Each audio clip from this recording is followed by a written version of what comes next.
Et si le temps n'existait pas comme nous le pensons? Depuis l'enfance, nous avons appris qu'il avance, du passé vers le futur, comme une ligne continue et immuable. Mais la science moderne, en particulier la relativité et la physique quantique, nous révèle quelque chose de profondément troublant. Le temps pourrait n'être qu'une illusion, une manière pour nos esprits de donner un sens aux choses dans un monde désordonné.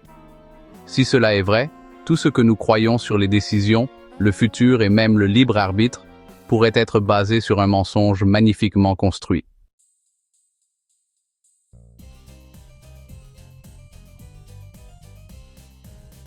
Cette idée n'est pas nouvelle, mais elle prend de plus en plus d'ampleur à mesure que les expériences montrent que des événements passés peuvent être modifiés par des décisions prises dans le futur, et que le maintenant dépend de l'endroit et de la vitesse de déplacement de la personne qui observe. Comment vivons-nous dans un monde où le présent n'est pas défini, le passé n'est pas figé et le futur existe déjà? Pour beaucoup, cette façon de voir les choses est libératrice. Pour d'autres, c'est comme une punition cosmique. Nous sommes piégés à suivre des chemins déjà tracés dans l'espace-temps, sans véritable opportunité de changer quoi que ce soit.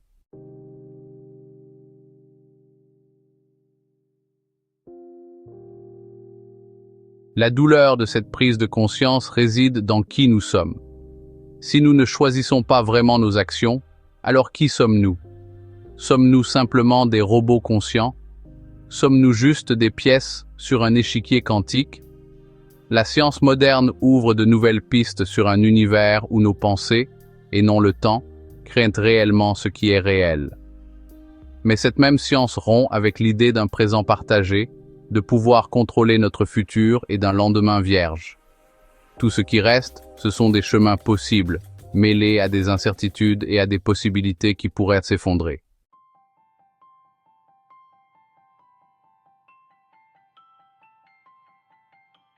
Malgré tout, il y a une promesse cachée dans tout cela.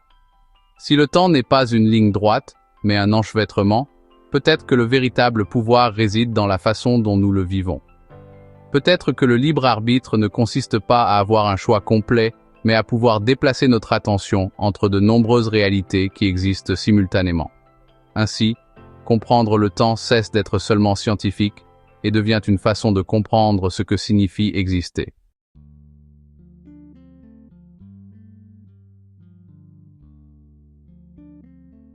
Pendant des siècles, le temps a été perçu comme quelque chose d'absolu, s'écoulant de manière égale pour tous, partout. Mais cette idée a été complètement bouleversée lorsque Albert Einstein a proposé sa théorie de la relativité. Cette théorie affirme que le temps n'est pas le même pour tout le monde. Il peut s'étirer ou se contracter en fonction de votre vitesse de déplacement et de l'intensité de la gravité autour de vous. Cela signifie que deux horloges identiques, placées à différents points de l'espace ou se déplaçant à des vitesses différentes, afficheront des heures distinctes. En d'autres termes, le maintenant d'une personne pourrait être le passé ou le futur d'une autre.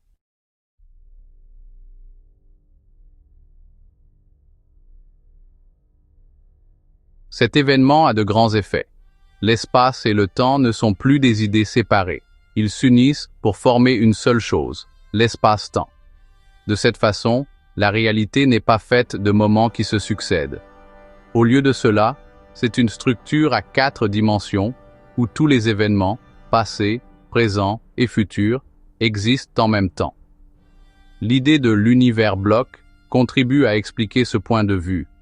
C'est comme si l'univers était un bloc solide, et les différentes parties de celui-ci montrent différents états du monde. Vous voyez ces parties en fonction de l'endroit d'où vous regardez. Il n'y a pas un seul maintenant qui soit le même pour tous. Le temps ne s'écoule pas, il est simplement.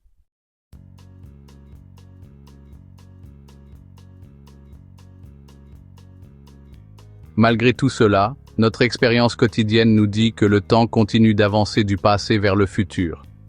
Nous sentons que nous vivons dans un maintenant qui avance toujours. Mais ce sentiment n'apparaît pas dans les équations de la physique. L'idée que le temps ne se déplace que dans une seule direction ne figure pas dans les règles fondamentales de la relativité. Les choses peuvent aller dans les deux sens, et rien dans la théorie n'empêche le temps de reculer. Cela amène les physiciens à penser que l'écoulement du temps pourrait être quelque chose qui découle de la façon dont les systèmes physiques sont organisés.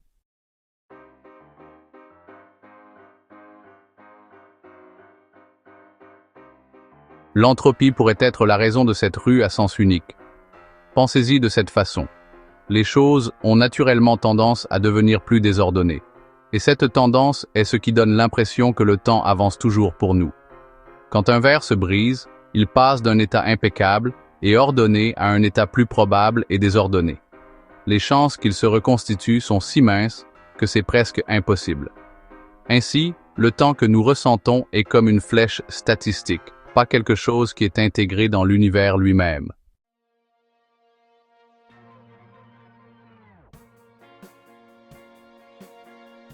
Cette idée rompt avec la notion d'un présent partagé et absolu.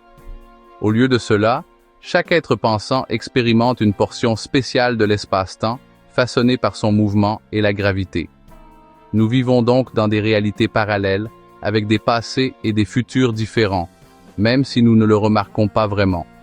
Le temps n'apparaît alors pas comme une rivière qui coule d'une source à sa fin, mais comme un sol fixe où nous marchons avec des pas que nous croyons libres, alors que ce ne sont peut-être que les ombres d'une forme plus grande.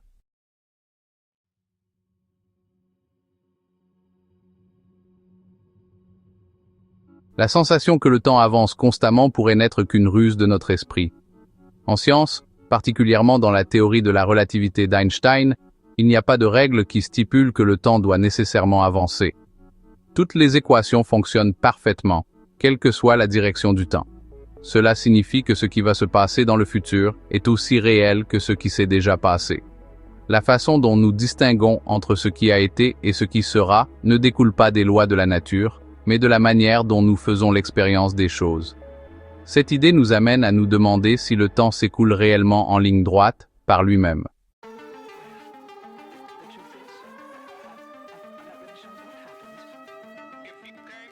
Cette illusion possible du temps peut s'expliquer par la façon dont le cerveau rassemble les informations. La science du cerveau a montré que la façon dont nous percevons le temps dépend de processus cérébraux tels que la mémoire, l'attention et le désir des choses. Notre cerveau construit une histoire claire à partir de choses qui se sont passées dans le passé, se passent maintenant et devraient se passer, donnant l'impression que les choses continuent simplement d'avancer. Sans cette façon de rassembler les choses dans nos esprits, les moments ne seraient que des fragments déconnectés de la réalité. L'expérience du maintenant est, de cette manière, comme un tour d'optique avec le temps, une image interne façonnée par ce dont nous sommes conscients.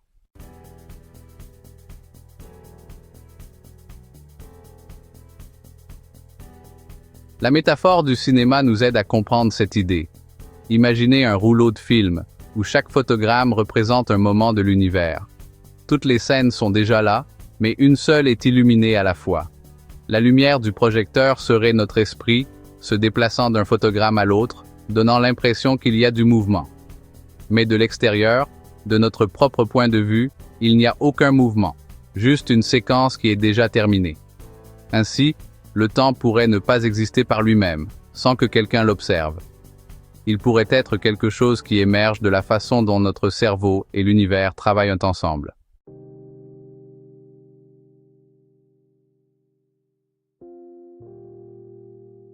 Ce modèle nous pousse à nous interroger sur des questions philosophiques très profondes. Si le temps est une construction de notre esprit et non une composante fondamentale de l'univers, la question du libre arbitre devient alors un véritable casse-tête. Nos décisions ne seraient-elles que la simple observation de chemins déjà tracés? Ou aurions-nous encore la possibilité de faire des choix conscients, même si la réalité semble déjà écrite? L'idée que nous vivons dans un univers figé, mais que nous en expérimentons les instants les uns après les autres, est similaire à des concepts tels que le multivers et l'univers bloc. Cela nous amène à remettre en question notre perception de la réalité et notre degré de liberté.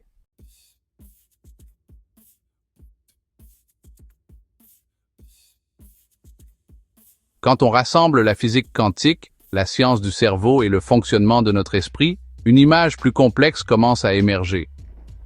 Le temps pourrait être un outil que nous avons créé pour nous aider à comprendre un monde qui, en réalité, ne se déplace pas par lui-même. L'étrangeté du temps est qu'il est partout et nulle part à la fois. Nous y vivons, mais il n'existe peut-être pas vraiment, à moins que nous n'y pensions.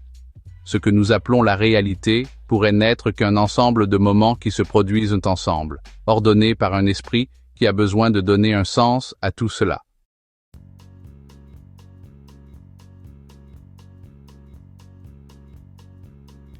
Si l'illusion du temps est mue par la conscience, comme nous l'avons vu, elle se heurte aussi au mur de la structure même de la physique. La théorie de la relativité d'Einstein traite l'univers comme un système où tout est établi. Dans ce système, toutes les positions et tous les mouvements futurs des objets célestes peuvent être connus avec exactitude, pourvu que nous sachions comment ils ont commencé. Cette idée soutient la vision d'un univers où le temps n'est qu'un point et non un flux, et où le futur existe déjà, nous ne l'avons simplement pas encore vécu.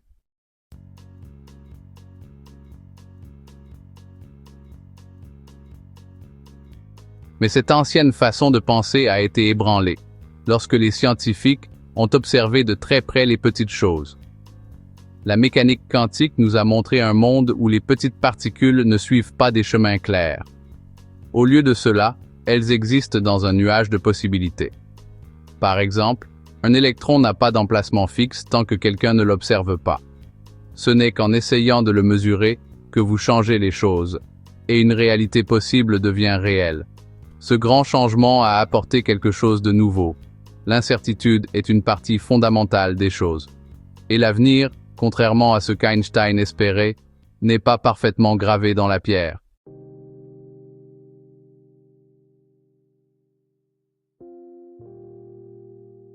Cette tension entre la relativité et la mécanique quantique est bien plus qu'une simple question de mathématiques. Elle modifie radicalement notre compréhension du temps. Dans des expériences telles que celle de la double fente, le choix d'observer une particule ne se contente pas de modifier son comportement futur. Il altère également la façon dont elle a agi dans le passé. La cause et l'effet, qui devraient suivre une ligne droite dans le temps, semblent s'effondrer. Le futur peut influencer le passé. Le temps perd son ordre et devient un mélange d'états possibles. Beaucoup d'entre eux ne deviennent réels que lorsque nous les observons.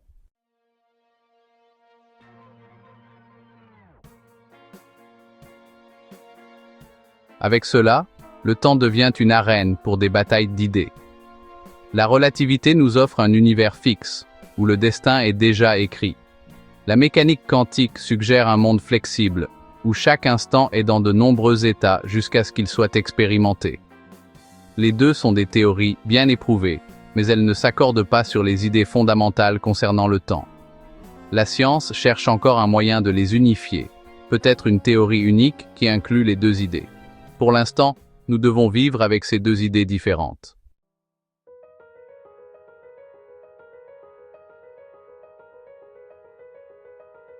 La signification la plus profonde de cette division concerne notre existence. Si l'univers est gravé dans la pierre, alors notre liberté n'est qu'une farce. S'il est quantique, peut-être avons-nous quelques options. De cette façon, le temps n'est plus une ligne droite.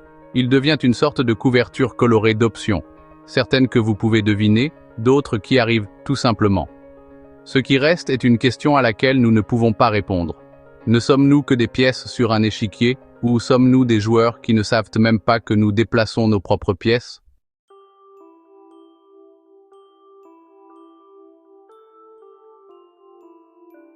Si la mécanique quantique apporte de l'incertitude quant à la manière dont la matière agit, elle suggère aussi quelque chose d'encore plus excitant. Nos esprits pourraient participer à la création de la réalité. Quand un observateur change le résultat d'une expérience quantique, l'idée même du temps semble dépendre de nos esprits. Cela nous amène à changer notre façon habituelle de penser et à penser que peut-être nous ne vivons pas dans le temps, mais que le temps vit en nous.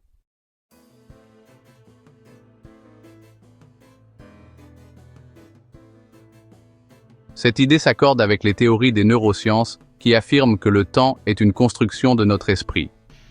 Notre cerveau, en essayant de donner un sens à toutes les choses que nous voyons, entendons et ressentons, aurait pu inventer l'idée d'un passé, d'un présent et d'un futur pour comprendre ce qui se passe.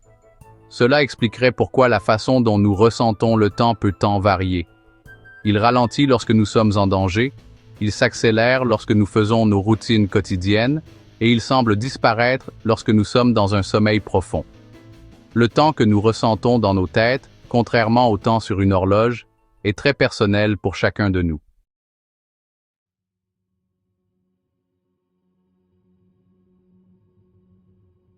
Dans le monde de la physique, cette façon de penser est similaire à certaines grandes idées de la mécanique quantique, comme la façon dont la fonction d'onde s'effondre en raison de notre conscience. Certains penseurs croient que l'univers ne devient réel que lorsque quelqu'un en fait l'expérience. Cela nous amène à une idée étrange. Le temps, en tant que série d'événements, pourrait n'être que ce que nos esprits créent parce que nous aimons que les choses soient continues. Si personne ne regarde, il n'y a pas d'effondrement. Et s'il n'y a pas d'effondrement, les événements ne se succèdent pas. Ainsi, le temps pourrait n'être qu'une invention pour nous aider à avancer.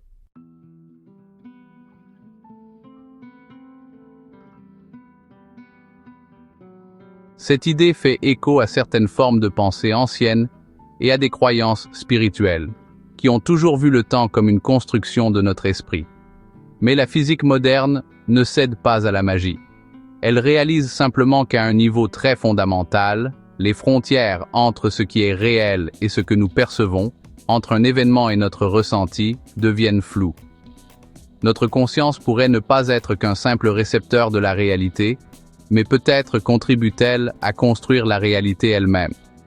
Et de cette manière, l'ordre du temps pourrait être quelque chose qui se produit simplement et non quelque chose qui cause tout le reste.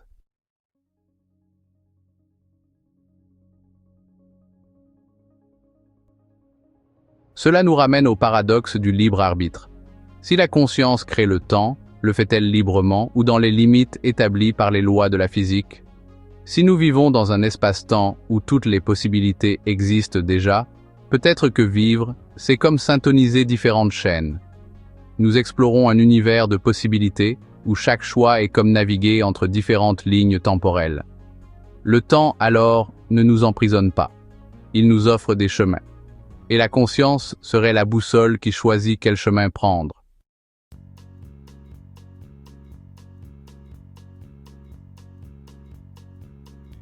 Tandis que nous approfondissons l'idée que notre esprit crée le temps, nous nous heurtons à un mur physique que nous ne pouvons contourner, la vitesse de la lumière. Tout ce que nous voyons s'est déjà produit. Même les choses les plus proches de nous, comme le mouvement d'une main ou le clignement d'un œil, arrivent à notre cerveau avec un léger décalage, mesuré en milliardièmes de seconde. À plus grande échelle, ce décalage devient encore plus évident, ce que nous voyons de la Lune est en retard d'1,3 secondes. Le Soleil, étant à près de 150 millions de kilomètres, nous montre un passé vieux de plus de 8 minutes.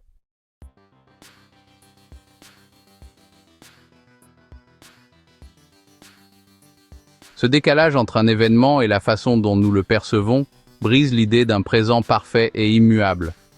Il n'y a pas un maintenant unique que chacun puisse expérimenter simultanément. Toute personne pensante est entourée d'échos du passé, assemblant ce qui s'est passé à partir de signaux qui ont voyagé jusqu'à elle à une vitesse donnée.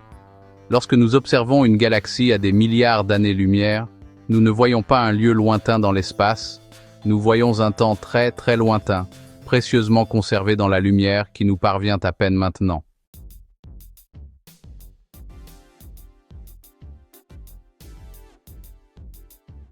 Même ici sur Terre, le fait que les choses se produisent en même temps n'est qu'une supposition très approximative. Les horloges réglées pour être identiques doivent tenir compte de la façon dont la gravité et le mouvement sont différents pour rester exacts.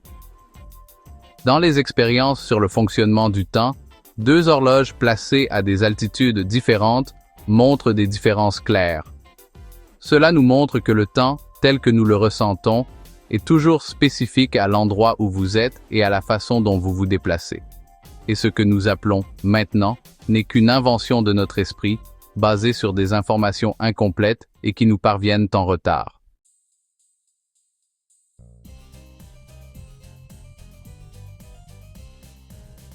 En termes simples, cela signifie que la façon dont nous vivons le temps est comme une moyenne de ce que nous voyons, entendons et touchons, tout arrivant à des moments différents. Notre cerveau agit comme un compteur, créant une histoire claire à partir de fragments d'espace et de temps. Nous ne vivons pas dans le présent exact, nous vivons dans une version crédible du passé très récent. Cette façon d'assembler les choses nous aide à agir, à prendre des décisions et à nous déplacer dans le monde. Mais ce n'est pas la même chose qu'un maintenant réel et objectif.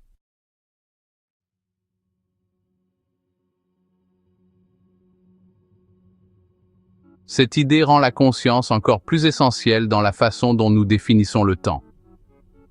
Nous ne nous contentons pas de mettre les événements en ordre. Nous compensons aussi les retards, filtrons le bruit et devinons ce qui va se passer ensuite. Le présent est une histoire utile à inventer, et en même temps, c'est tout ce que nous avons. Lorsque nous comprenons que le maintenant est une astuce utile, nous nous rapprochons de la compréhension réelle de ce qui est réel. Un monde où le passé, le présent et le futur ne sont pas séparés par des murs solides, mais par la façon dont nous voyons les choses et comment elles sont construites.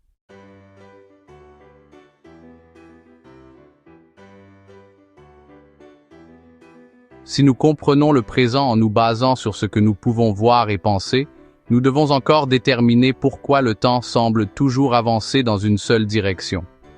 Nous devons encore comprendre pourquoi nous avons l'impression que le temps s'écoule toujours dans une seule direction. Après tout, les règles fondamentales de la physique, comme celles de Newton, Maxwell ou même Schrödinger, ne se soucient pas de la direction du temps. Elles ne distinguent pas le passé du futur. Si vous diffusiez une vidéo de ces règles à l'envers, elles suivraient toujours les lois de la nature. Mais malgré tout, nous expérimentons tous le temps qui ne se déplace que dans une seule direction, d'avant en après.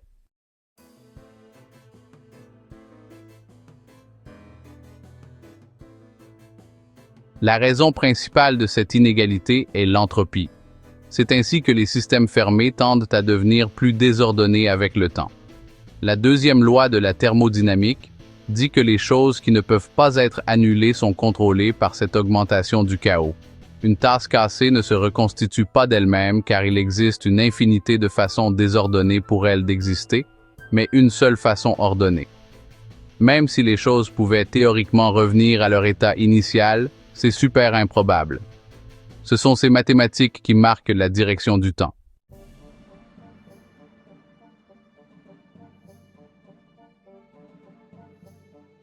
Mais cette idée se heurte à une grande question. Pourquoi l'univers a-t-il débuté avec si peu d'entropie? Il semblerait que le Big Bang ait créé une réalité très organisée. L'idée même que le temps avance dépend de ce point de départ si spécifique, quelque chose que nous ne comprenons pas encore entièrement.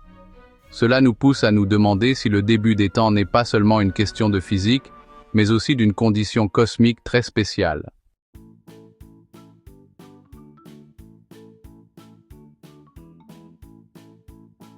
Même avec cette incertitude, l'entropie relie la physique objective à notre expérience personnelle du temps.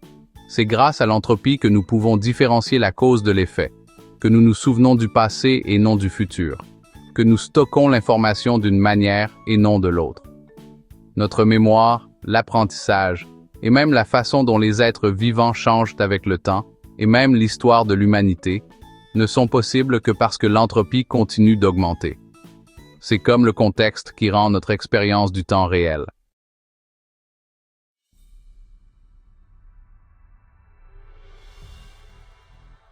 Connecter cette flèche entropique avec les limites perceptives dont nous avons parlé précédemment nous aide à comprendre pourquoi le temps semble si réel, même s'il peut théoriquement remonter. Nous vivons piégés dans un gradient statistique de désordre, construisant le présent à partir de signaux retardés, et planifiant un futur qui, par sa propre nature, nous est encore inconnu. Dans cette situation, le temps n'est pas une rivière, c'est un gradient, et nous, en tant qu'observateurs conscients, sommes les seuls à nous déplacer à travers lui.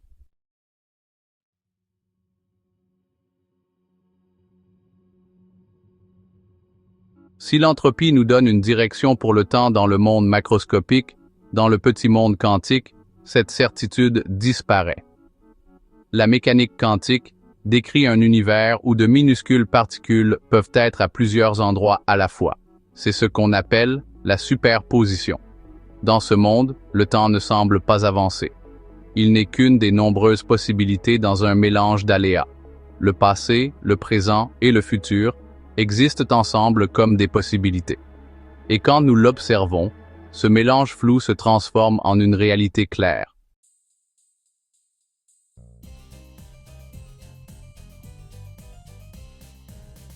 L'expérience de la double fente en est le meilleur exemple.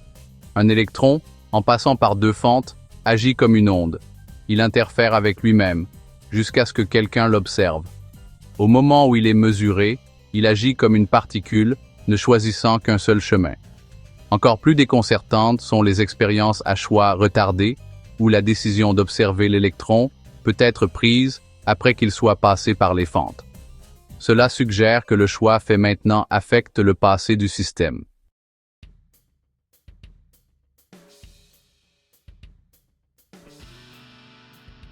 Cette inversion de cause à effet change notre façon de concevoir le temps. Au lieu d'une ligne droite de cause à effet, le temps quantique suggère un enchevêtrement où les événements peuvent s'influencer mutuellement de manière opposée. C'est une idée étrange. Le futur pourrait changer le passé, et le présent pourrait dépendre de choses qui ne se sont pas encore produites. Dans cette perspective, le temps n'est plus un cadre fixe. Il devient un réseau qui se modifie en fonction de ce que pense la personne qui observe.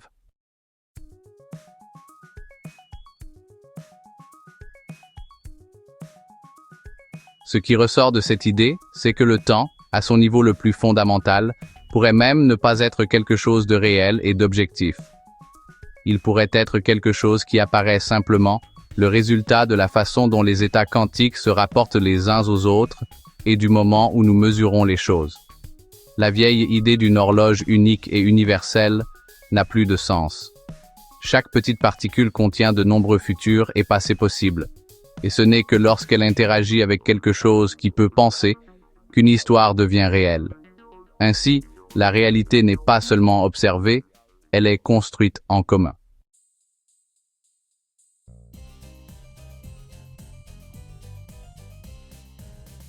Quand nous comparons le temps de l'entropie en thermodynamique avec le temps fluide et tremblant de la mécanique quantique, nous entrons dans un lieu où ce que nous croyons certain s'effondre.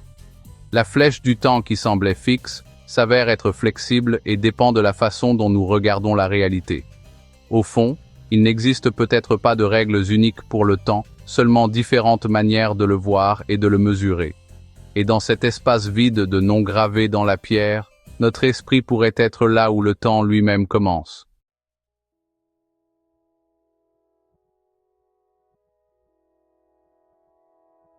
Au terme de ce voyage à travers la relativité, l'entropie et la mécanique quantique, une question inévitable se pose. Si le temps est déjà une dimension établie, y a-t-il de la place pour le libre arbitre? L'idée de l'univers comme un bloc quadridimensionnel, où tous les événements existent déjà, suggère que nos choix, aussi réels qu'ils puissent paraître, sont déjà inscrits dans le tissu de l'espace-temps. Cette idée est troublante, car elle fait de la liberté humaine une simple illusion, et de la vie un chemin déjà tracé.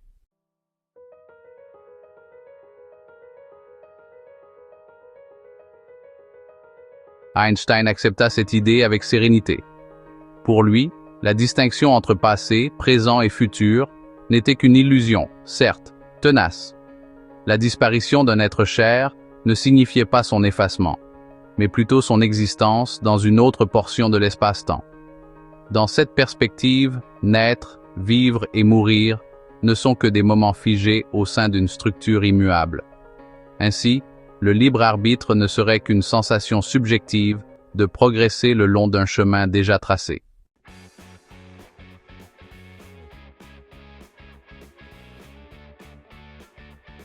Cependant, la mécanique quantique apporte des incertitudes qui fissurent ce bloc fixe. Lorsque les possibilités s'effondrent, car elles dépendent de ce que nous observons, de petits changements peuvent s'immiscer sans avoir été planifiés. Peut-être que l'avenir n'est pas entièrement écrit, mais seulement esquissé avec différentes possibilités. Lorsque nous, en tant qu'observateurs, choisissons une option parmi tant d'autres, nous ajoutons un peu de liberté, même si elle est minuscule, à la grande image de la réalité.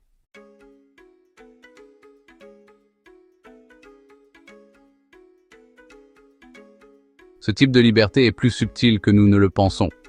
Cela ne signifie pas changer tout l'univers, mais cela affecte les chemins possibles qu'il peut prendre. Le libre arbitre, de cette manière, c'est comme se déplacer sur des chemins qui existent déjà, mais en choisissant lequel suivre à chaque instant où nous sommes conscients. L'histoire de la vie reste dans l'espace et le temps, mais la façon dont elle est lue est encore en partie ouverte à différentes interprétations.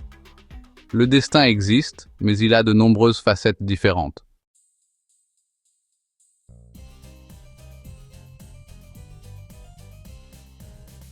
Nous sommes donc arrivés à une idée du temps qui va à l'encontre de tout ce que nous pensions habituellement. Il ne s'écoule pas, il construit, il ne passe pas, il organise. Et nous, dans ce système, ne sommes pas seulement des victimes du temps, mais aussi ses co-créateurs.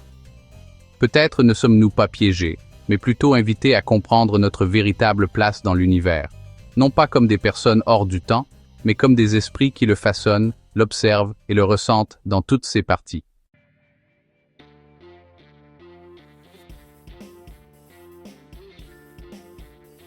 L'idée du temps a toujours été liée à ce que nous entendons par vivre. Nous avons grandi en croyant qu'il court, avance, emporte les choses, mais que se passe-t-il s'il est immobile? Et si le passage du temps n'était que la façon dont notre cerveau gère les souvenirs et ce que nous attendons? Dans cette vidéo, nous avons analysé des faits scientifiques et des pensées profondes qui montrent que le temps n'est pas seulement une ligne droite, et nous avons même remis en question notre libre arbitre.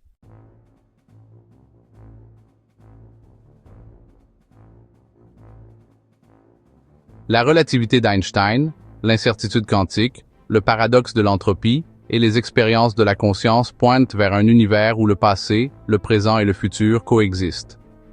Chaque choix pourrait déjà être inscrit dans une structure intemporelle, et la sensation de prendre une décision pourrait n'être que cela, une sensation.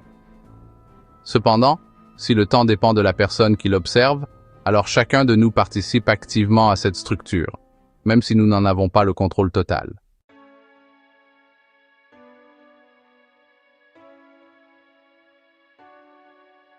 Cela nous amène à une nouvelle forme de responsabilité. Si le temps ne nous pousse pas, mais nous soutient, nous devons repenser ce que signifie agir dans le monde. Chaque instant peut être fixe et changer en même temps. Chaque moment, un point de rencontre de nombreuses possibilités.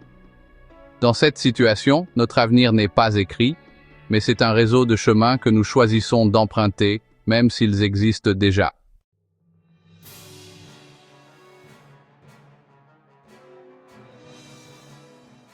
Le temps, après tout, est peut-être moins un ennemi et plus un miroir, qui ne reflète pas seulement le cosmos, mais la profondeur de l'esprit humain. Et la question qui demeure n'est pas si nous sommes tous condamnés, mais si nous sommes prêts à comprendre le temps non pas comme un flux, mais comme un labyrinthe d'existence où chaque tour nous attend déjà.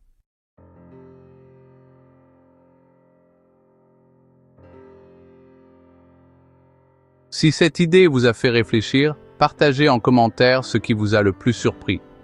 N'hésitez pas à vous abonner à la chaîne, car ici, nous ne nous contentons pas d'expliquer l'univers, nous repensons ce que signifie y être